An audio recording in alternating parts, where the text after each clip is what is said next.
দীর্ঘস্থায়ী রোহিঙ্গা শরণার্থীর সংকট মোকাবেলায় আন্তর্জাতিক প্রচেষ্টা জোরদার করতে বিশেষ করে আসিয়ান চেয়ার হিসেবে মালয়েশিয়ার প্রভাব কাজে লাগাতে চায় বাংলাদেশ।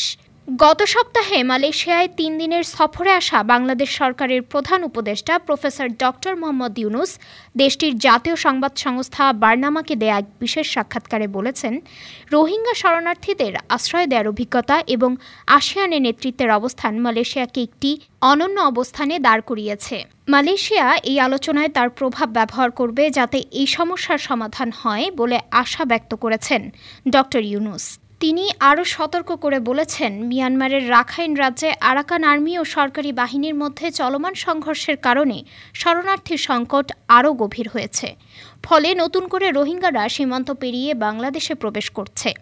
এর আগে থাকা ১২ লাখের অতিরিক্ত শরণার্থী সহ গত ১৮ মাসেই ১,৫০,০০০ রোহিঙ্গা এসেছে।